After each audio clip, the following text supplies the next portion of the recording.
Listen up, everybody. I'm going to describe for y'all uh, a character in a different way than you've ever probably heard him described before. And think of the window there that you see, the window in the ceiling here of this attic uh, bedroom. Think of this window as a portal, the portal through which you are passing into this new level of perception. All right. So think of a boy growing up in a rural um, town. Uh, he he's not too badly off, economically speaking. His father is a faithful civil servant, which is a boring bureaucratic job, but it's one that has a degree of status to it. He was born when his father was very old. He has a very elderly father. His mother is very young. His father is somewhat imperious, distant, perhaps even abusive at times by today's standards. His mother, by contrast, is, by all accounts, a loving um, woman. He has one sister. We don't really know much about her, but he grows up in this smallish town. He goes to school, and he makes a lot of friends, and they like to go run around and play games together.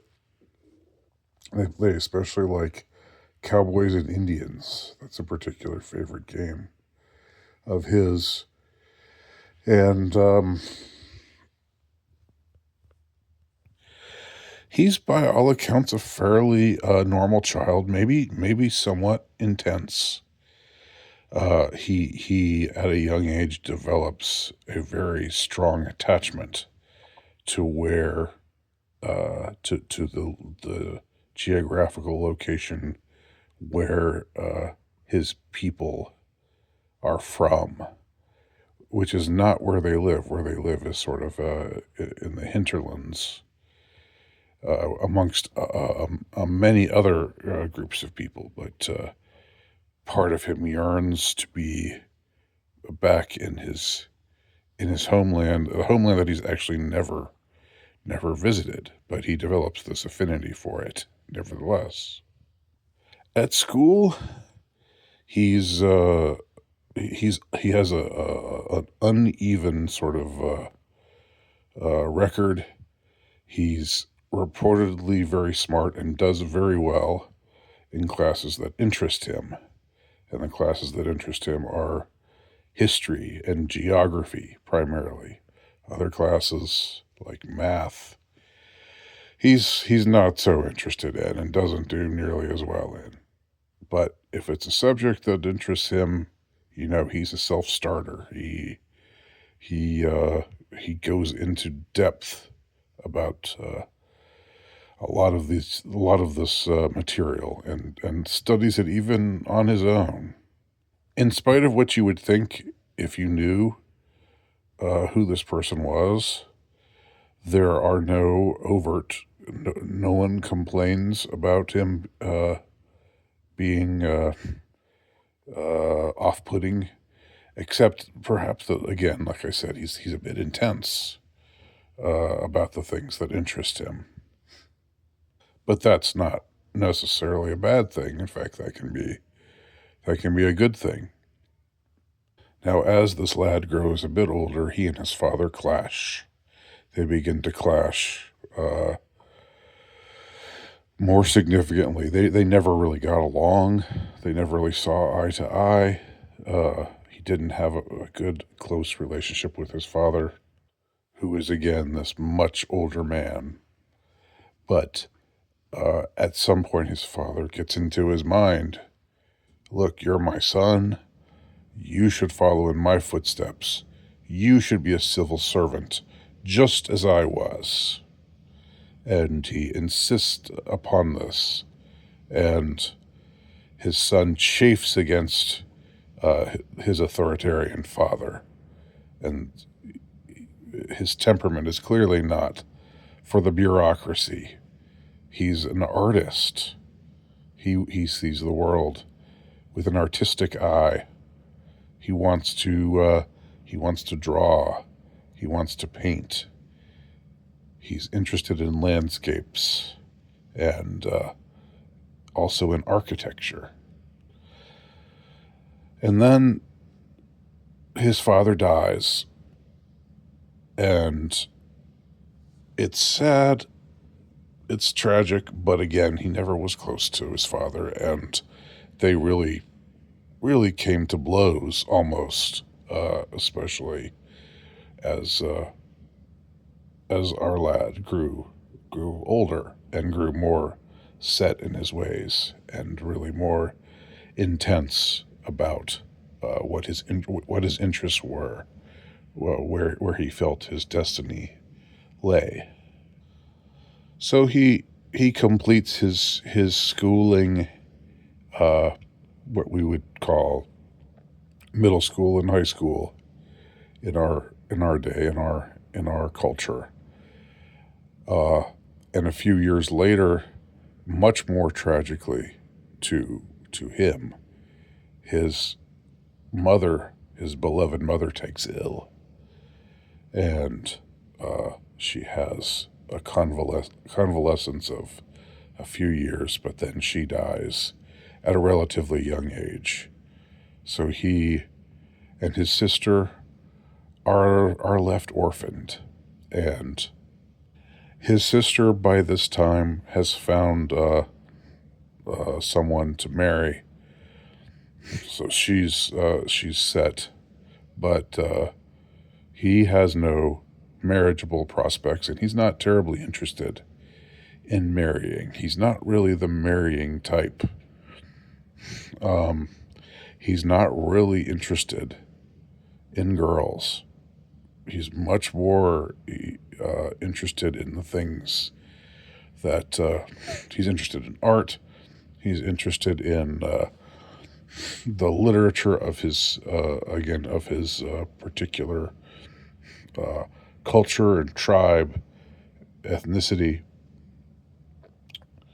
and that's the one thing about him that maybe you could say might be off-putting to somebody who's uh, looking for who's more comfortable around a quote unquote normal young man, because a normal young man would be out uh, chasing tail or something like that, but he's not into that. But there's no evidence that he's into other. There really is no evidence that he's interested in those kinds of things at all. At least not from what anybody can tell. But nevertheless, he's left, uh, um, if not penniless, then with very little pension money left, because most of it was spent on his mother during the time when she was sick. So now it's just him and his sister that were left, but his sister got married, so she's being taken care of in that way. And at this point, our lad, who's now in his late teens, decides it's time to live out his destiny, and so he travels to the big city, the city that's closest to him, and it's a legendary city. It's a city with a ton of culture and a ton of history, and he thinks when I get to the city, I will finally be able start to fulfill my dream, start to pursue what I believe I was put here to do. But when he gets to the city, he finds that he's amongst uh, many, many, many other unemployed young men, and he finds that his art, which he's worked very, very hard on, uh, and which if you saw it today, you didn't know who the artist was, you would say that's pretty good. This kid has potential, but for whatever reason, the art school that he applies to in the big city says no, no, we're not interested. This might be a time when the sort of to the painting of landscapes and of which emphasize nature or the emphasis on architecture uh, is not really what's hip, is not really what's happening right now in the artistic realm. This is a time when people are more, or at least the art, those in the art world are more interested in like abstract kind of stuff. Um, not so what he gives them just seems to them to be boring and overly traditional.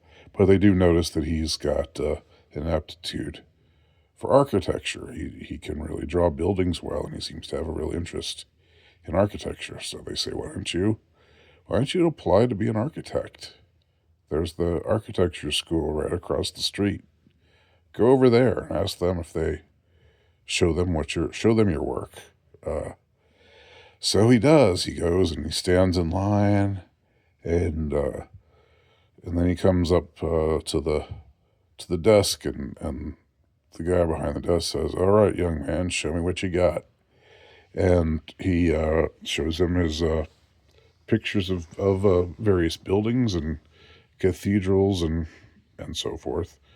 And the guy says, "Yeah, you have an eye for this. You're clear. This is clearly something that you're interested in, and that you are aware of the subtleties of the intricacies of architecture. It's all kind of raw, but there's definitely some potential there. So where have you've had some undergraduate work, right? You've studied architecture in some form or fashion, right?" And our lad, he could say, if he were a little bit more worldly wise, he would have said, "Yes, I have, in fact. I don't have my transcripts with me." And the guy behind the desk would have said, "Oh, well, never mind that. We can dispense with such formalities here, because this was a different time. This was not a time where you had to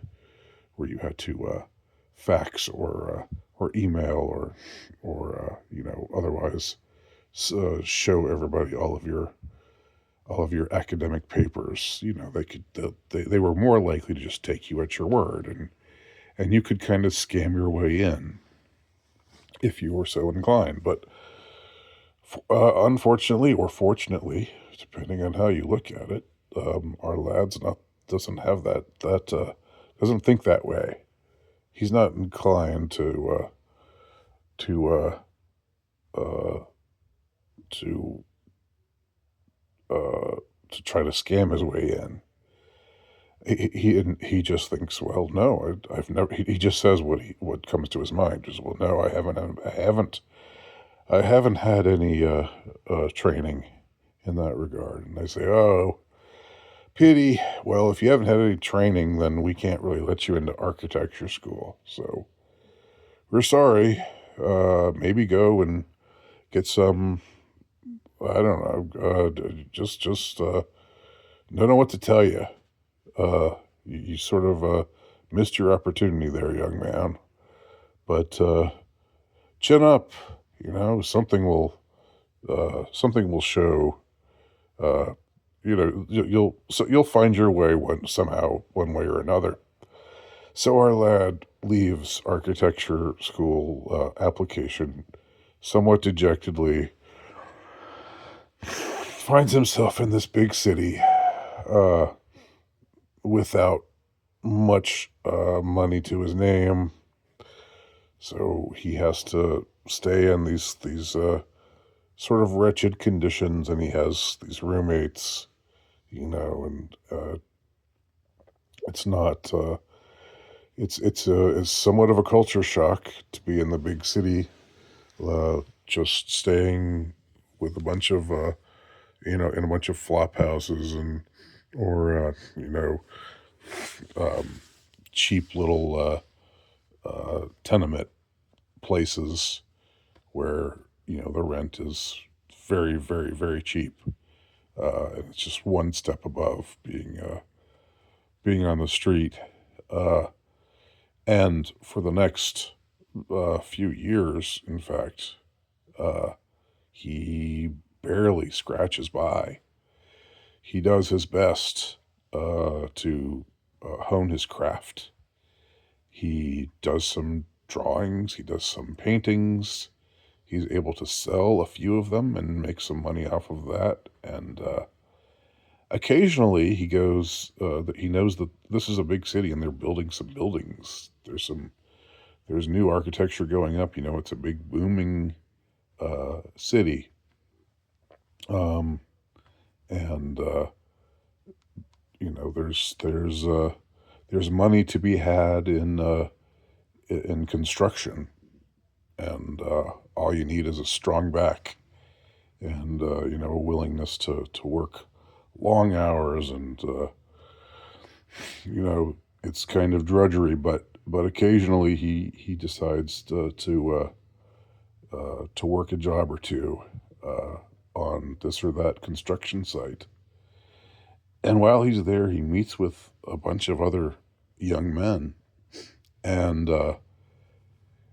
he finds that these young men that he's talking to um, are really, they start to talk about politics. They start to talk about things, and he'd never really thought much about politics before. But the guys he's talking to uh, seem to be really enamored of this idea that the place that our young man uh, feels such an attachment to is should just be disregarded. That the institution of the nation, that all traditional institutions should simply be disregarded, and we shouldn't that the church should be destroyed, and we shouldn't uh, believe in anything except overthrowing uh, all of the institutions, everything that came before us. The all the wisdom of our ancestors, and that's given birth to the civilization that we have before us. Well, that should all be just discarded, and uh,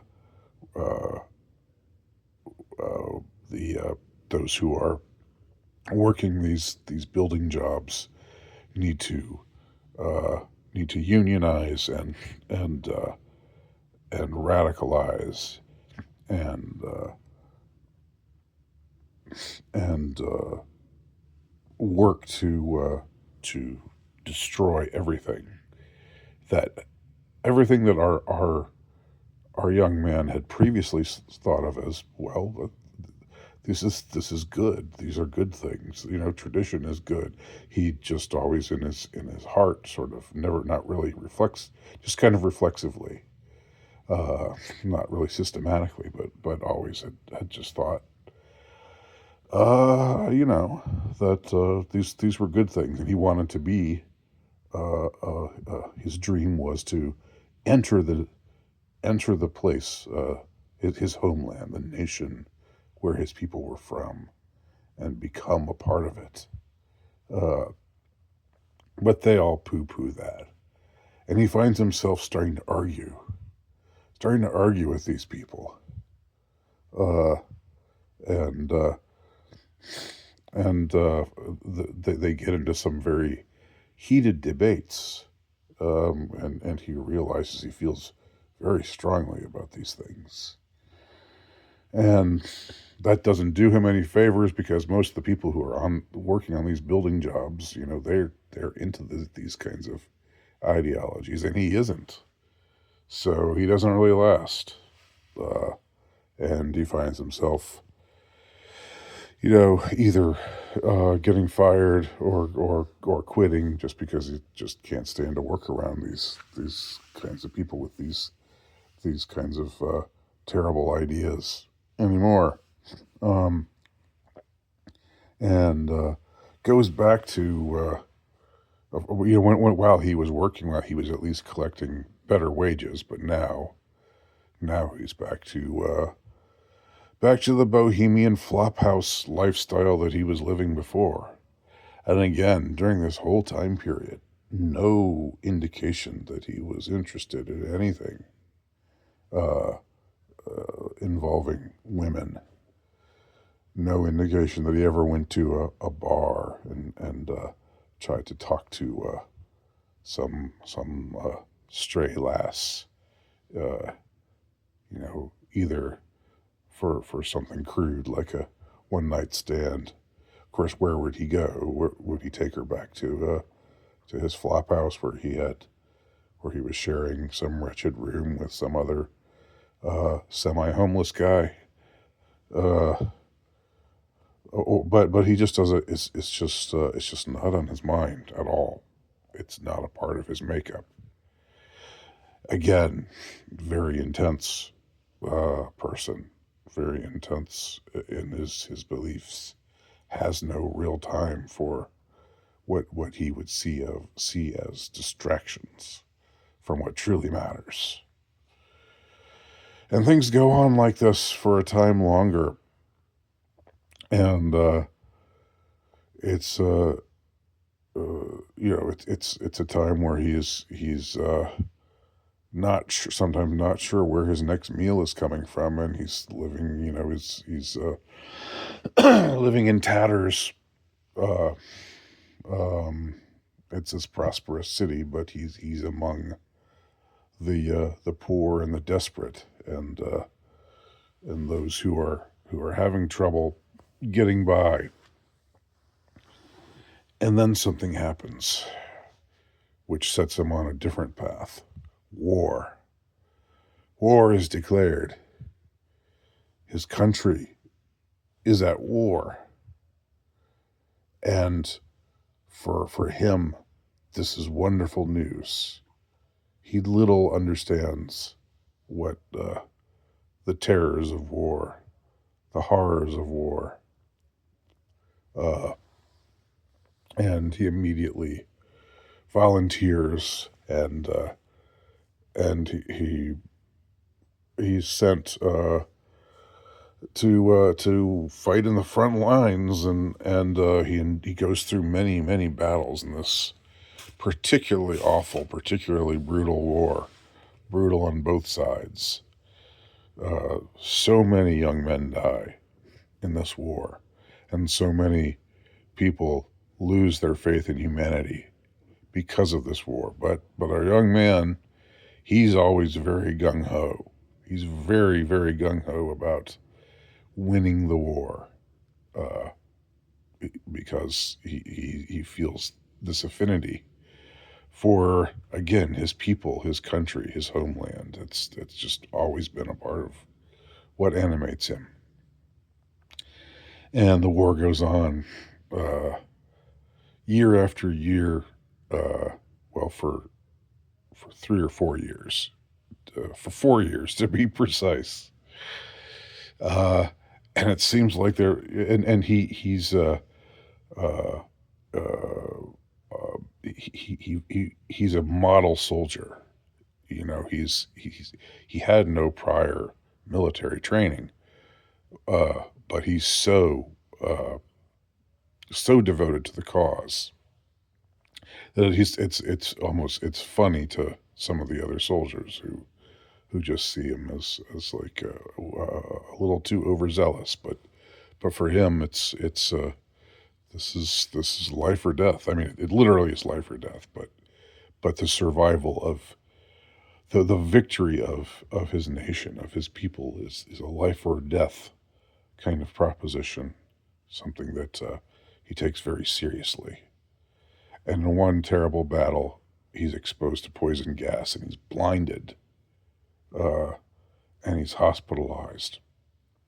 And while he's in hospital, he hears the most terrible news. He had been under the impression that his side was was winning, that they were about to prevail. But now he finds out that the leaders of his country, in fact, the man the man who was supposed to be the leader, the very leader of the country, has abdicated and left his country behind, uh, and uh, the higher ups have agreed to surrender conditions. It's called an armistice, but it really is it really is defeat, ignominious defeat, and he and so many other young men who fought in this war, uh, and so many others across the country are uh, heartbroken, crestfallen, and also burning with anger and outrage at a feeling of betrayal, at a feeling that the higher ups didn't really have their back after all, and sold out, for their own benefit, sold out the ideals of the country, uh, and left the country in a state of ignominious defeat. And now the war is over. And now what does he do with himself? Where does he go from here? He's a war veteran. He has that pedigree. He's won a medal or two for his valor in the war. But now he has to go home. He has to go and witness his country in defeat, in ruin, and in a state of humiliation. The enemies that his country had fought during the war. He never really thinks about the justice of the war. He doesn't really think about who was right, who was wrong. He just thinks it's my country, it's my people. I'm fighting on my side. I'm fighting for my for for victory for my side, for the side of my people, my tribe, my ethnicity, and now his country is in ruins, is in tatters, and the worst kinds of ideologies, the people that he met when he was in the big city at these building jobs, the ones who were spitting on everything that he thought should be regarded as sacred. These same kinds of men were now taking over. They were finding a way in this time of chaos to take over different places of. I mean, things were chaotic. In some parts of the country, it was more stable than others. But in any case, uh, everything that he fought for in his mind has been betrayed. And His father is dead, long dead. His mother is dead. His sister, he hasn't seen her for years. Uh, he's basically an orphan. He's basically got no family. He has few friends per se because he's not really a gregarious sort of guy. That's just not who he is. But he is someone who has learned how to relate to other people and learned how to talk to other people in a way that inspires them, in a way that gets them to see things the way that he sees them. And he realizes, by golly, I'm going to need to go into politics. And that's where we leave him. What happens next? It's a choose your own adventure. Does he succeed? Does he fail? What do you think? Where does he go from there?